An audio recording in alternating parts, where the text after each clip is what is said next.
Before we wrap up, Keith, there is a little bit of domestic stuff that I have to get your take on. Yeah. If that's okay. Celtic, I can just read this out. They issued this on their X account around an hour ago. It says, as Celtic FC continue with the process to appoint our next permanent manager, we can confirm that Martin O'Neill and Sean Maloney will continue to manage first team matters on an interim basis until this process is complete. That's the full club statement. Martin O'Neill has also given an interview to Celtic TV today, talking about he's ready to manage St Mirren, if he's needed. But I kind of, as you said at the top of the show, a bit of a curious update, a half update maybe. Yeah, I suppose if you try and think it through logically, they've got to say something. Because although some of the players, a lot of the players are away on international duty, the rest of them, the one that aren't away, they need to get back to Lennoxtown, they need to get back to work, they need to get back in the grass, True. and somebody needs to take them. So you could look at it thinking, well, this is nothing more than a holding statement, which says that, by the way, over the course of the next couple of days, Martin O'Neill will continue to hold the fort. Martin's quote about quite happy to take the team on Saturday, kind of suggests something else. Because I think from all the information, we had Mick on the show, Mick Gannon, last night, and that was some good intel about where the talks got to with Nancy by the tail end of last week. The fact that Dermot Desmond had spoken to him and then pretty much left it in the hands of Michael Nicholson to dot the I's and cross the T's in terms of the contract. But Mick did say that there was a bit of scope on both sides for it yet not to get over the finishing line.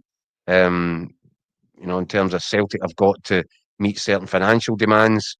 Wilfred Nongsi is going to have to be satisfied that this is the one that he wants. Mm-hmm. So there was still a grey area. It wasn't just black and white, even though it got to the point that Dermot Desmond clearly had been satisfied with what he'd heard. But if Martin O'Neill thinks that he might be taking the team at St Mirren, I think if that does turn out to be the case, I think it would constitute a surprise, given how close things appeared to be over the weekend. And given the AGM is on Friday, Keith. And given the AGM, and as I said last night, I think in an ideal world, Celtic would like to say, here's your new manager, and if there is a place for Martin O'Neill up the stairs in some capacity, announce that, try and get a bit of unity and everything pulling back together in the same direction ahead of the weekend. I see no reason, if Celtic want Wilfred Nongsi and Wilfred Nongsi wants Celtic, I see no reason why he shouldn't be in the dugout. If he wasn't in the dugout by the weekend, or an appointment wasn't made pending his arrival, you would then start to question, has something somewhere in these talks broken down? So I think it's a watching brief for the next few days. But Celtic will be quite happy that everybody else's attention right now is going to be in Hampden Park for at least the next 24, 26, 28 hours, whatever it is.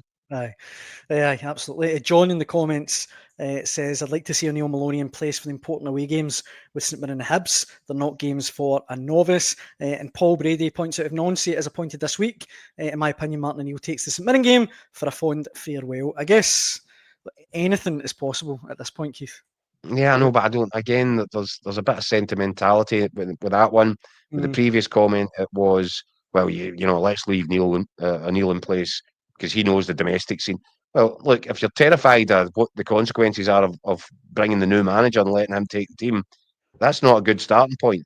If you've got your guy, you get him in as soon as you possibly can, and you put your trust and faith in him. Aye. Yeah, you don't say, well, let's keep Martin O'Neill for the tricky ones.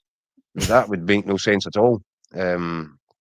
So yeah, clearly Celtic have declared their intention here.